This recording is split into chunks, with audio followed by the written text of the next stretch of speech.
Nah, bagaimana cara untuk mengusir setan, orang yang kerasukan? Perlu saudara tahu bahwa setan tidak boleh mati.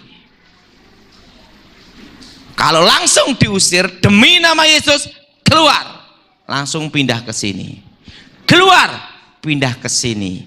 Akhirnya berminggu-minggu melayani setan pindah. Nah, ada yang juga dalam pengusiran setan, mata harus terbuka, jangan tertutup. Dan ingat, orang kerasukan itu 10 kali lipat melebihi manusia biasa. Jadi kalau kerasukan harus ada tekniknya. Bagaimana tekniknya? Ingat, setan tidak boleh mati. Ingat, Alkitab berkata, apa yang kau ikat di bumi terikat di surga. Apa yang kau lepas di bumi terlepas di kata-kata kuasa.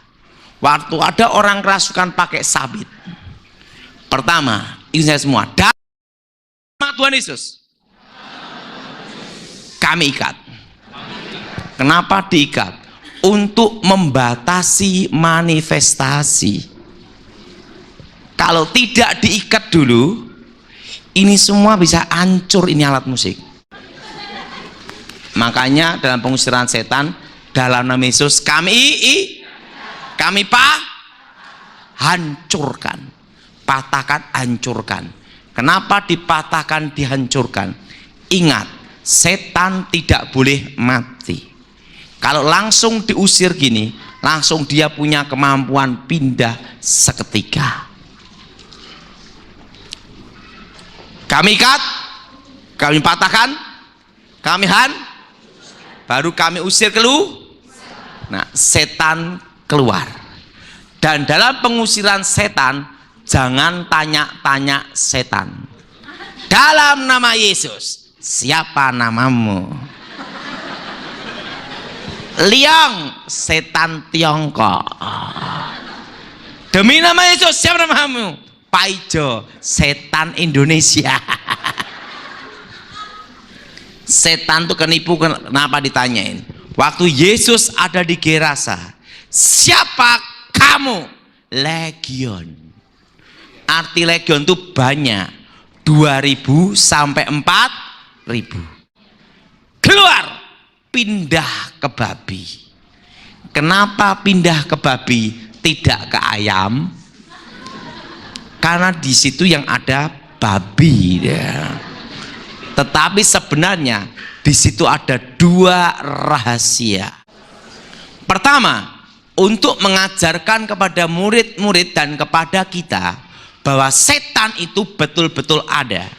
Antara manusia dengan babi tidak ada hubungan. Tapi waktu roh itu masuk, langsung babinya kerasukan dan mati. Artinya menunjukkan setan itu betul-betul ada. Kedua, untuk mematahkan legenda. Legenda apa? Setan takut minyak babi. Ingat, legenda setan takut minyak babi, penolak ilmu hitam pakai minyak babi, itu sudah ada ribuan tahun.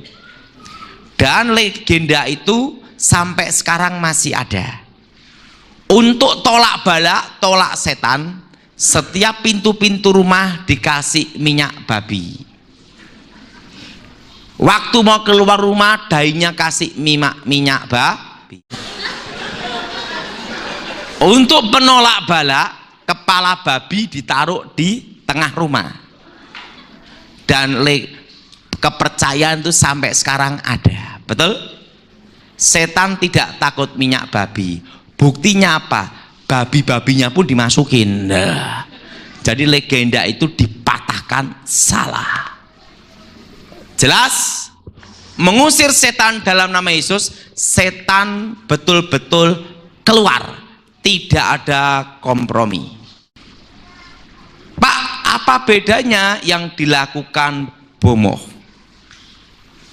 Yesus berkata, kalau setan melawan dirinya sendiri, setan mengusir setan, bagaimana kerajaannya bertahan? Betul?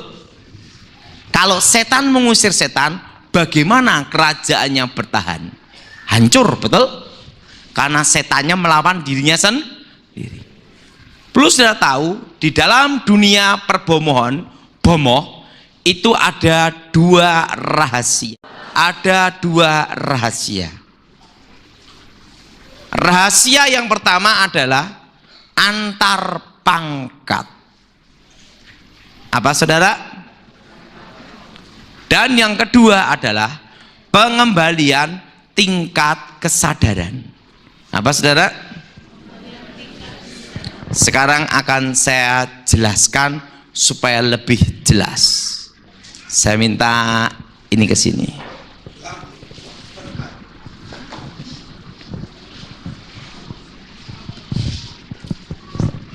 Sekarang kerasukan gini. Tidak pandai melakukan. Lalu gini. Langsung dipanggil bomoh. Nah, saya minta yang jadi bomohnya ini dulu.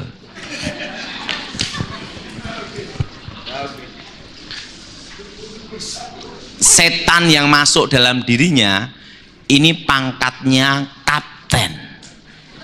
Ingat, dalam dunia setan ada ini pangkatnya apa? Kapten.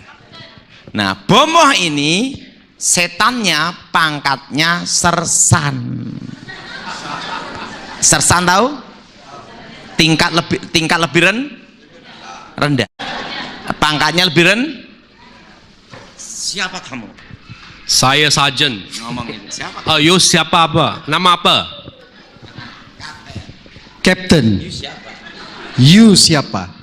Ini pangkat lebih rendah. Saya sarjan. Bomohnya sendiri yang kerasukan. Makanya pernah sering kejadian bomohnya kerasukan. Setelah itu dipanggil lah, sini dulu, gini lagi, gini. Gini. Dipanggil lah ini, sini. Saya selalu cari contoh yang cocok.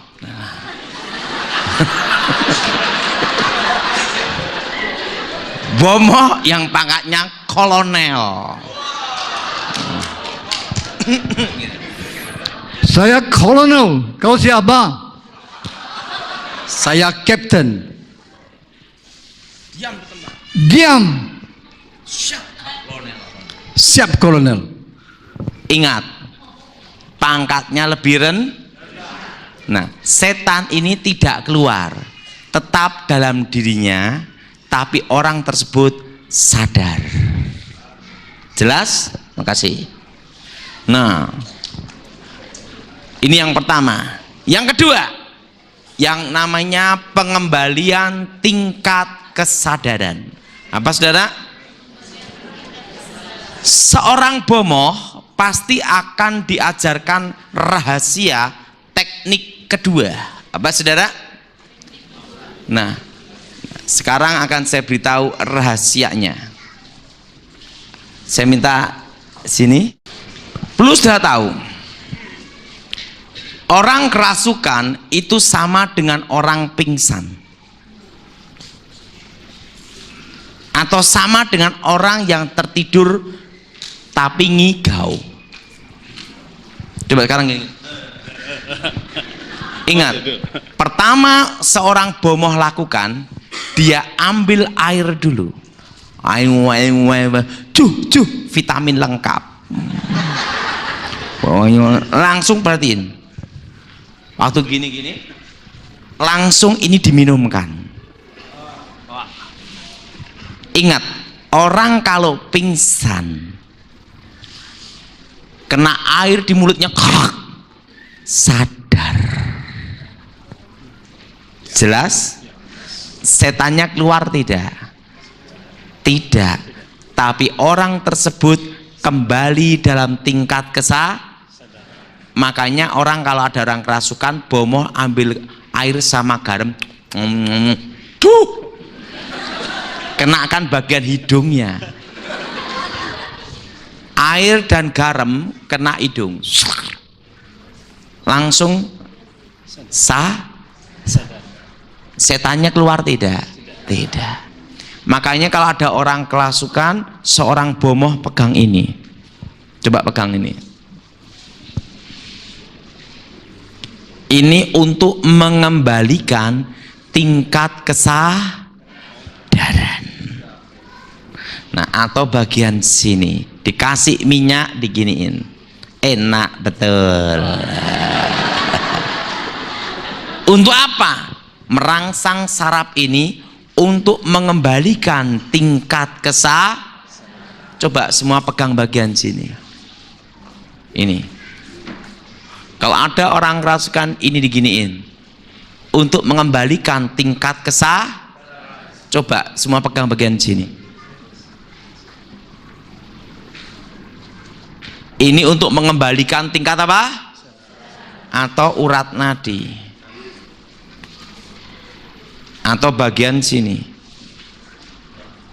Atau bagian jempol kaki. Namanya apa di sini? Ibu jari. Ibu jari. Ibu jari. Kaki, ibu jari kaki. Pegang gini. Maka akan sadar. Apakah setannya keluar? Tapi orang tersebut kembali dalam tingkat saudara tahu lada, sahang? Lada tahu lada? Lada. Cili. Pepper. Kalau ada orang kerasukan, kasih pepper hidungnya. Sadar dah. Nah, sekarang akan saya beritahu rahasianya. Orang yang kebal senjata, tahu kebal? Ditembak enggak apa-apa, dibacok apa, dibom enggak apa-apa, kebal senjata. Itu mudah. Maaf, ininya ditenggelamkan dalam air. Waktu tenggelam dalam air, di hidungnya, ingat orang kebal itu kerasukan juga. Waktu dia hidungnya tenggelam dalam air gini, dia kembali dalam tingkat langsung jedor, selesai. Itu untuk eksekusi ilmu kebal. Makanya orang punya ilmu kebal, sekebal apapun, tenggelamkan dalam air. 1 hari 1 malam pasti mati. Tidak percaya, coba sendiri. Orang boleh punya ilmu perbomoan hebat apapun, tenggelam dalam air, ini kena air, kembali dalam tingkat kekuatan gaibnya tidak berfungsi, tidak aktif. Kenapa tidak aktif? Kembali dalam tingkat kesadaran. Ingat, setan tidak mengusir setan.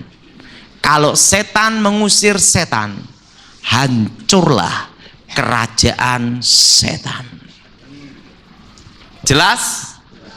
Nah, Pak, kalau kasus setan yang ajimat, susuk yang ditanam di dalam badan, tapi ini susuk bomoh ya, ditaruh di sini, di sini, di sini atau kaki. Plus dia tahu bahwa semua ilmu gaib, kekuatan gaib itu mengikuti jalur peredaran darah. Apa saudara? Jalur apa? Nah, ada 3 titik di dalam kekuatan gaib kalau orang itu terlibat kuasa setan di dalam diri manusia. Semua pegang bagian sini. Orang belajar meditasi, konsentrasi itu ada di sini.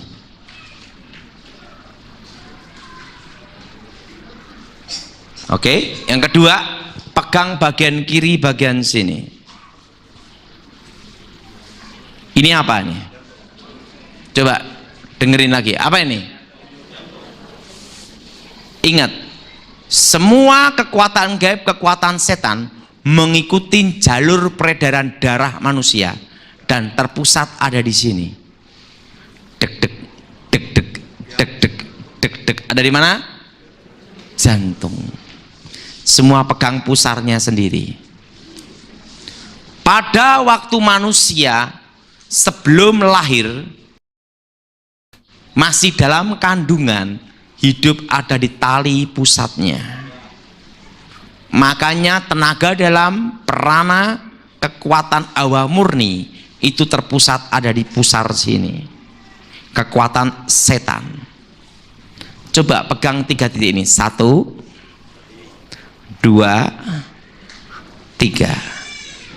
Nah, kalau ada orang kerasukan, pegang 3 titik ini, terutama orang yang susah mati karena punya jimat. Pak, apakah harus memegang? Tidak harus. Doa tidak dibatasi ruang dan waktu. Cara doanya yang saya semua. Darah Yesus, hancurkan segala mantra. Darah Yesus, hancurkan segala ajimat. Darah Yesus, hancurkan segala kutuk. Darah Yesus, bebaskan tubuh, jiwa, roh. Darah Yesus, hancurkan kutuk. Darah Yesus, bebaskan roh-roh setan, roh-roh jahat keluar demi nama Yesus.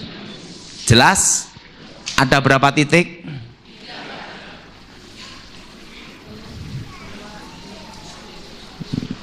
Jelas?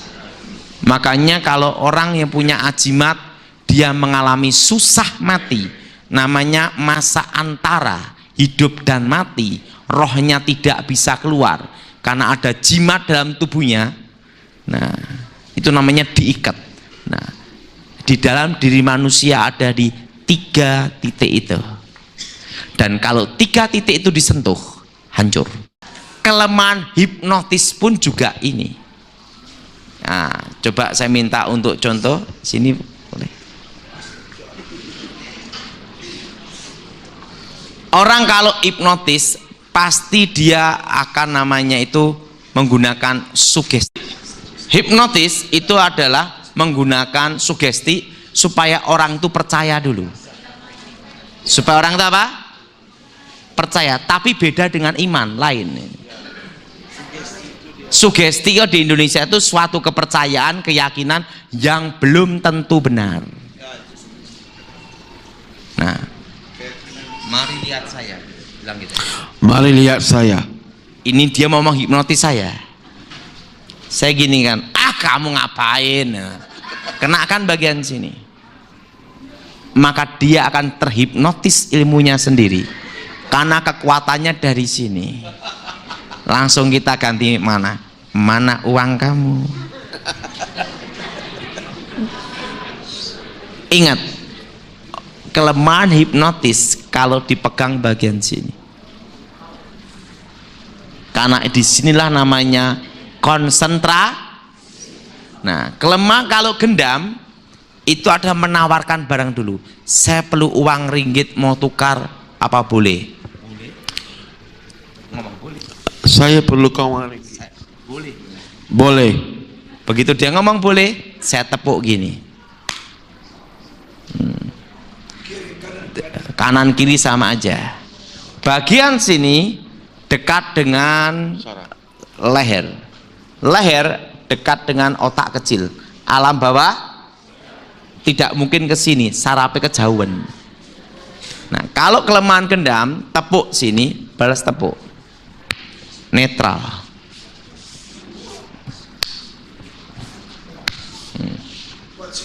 Tidak berfungsi. Itu kelemahan apa, gendam. Ini namanya dari sini, tepuk apa? Sini. Tapi kalau kita orang Kristen, tidak usah main tepuk-tepukan. Ada kuasa nama Makanya saudara kalau diberi minum siapapun harus berdoa dulu. Ada yang juga pakai hipnotis melalui minum. Doakan dulu darah Yesus suci.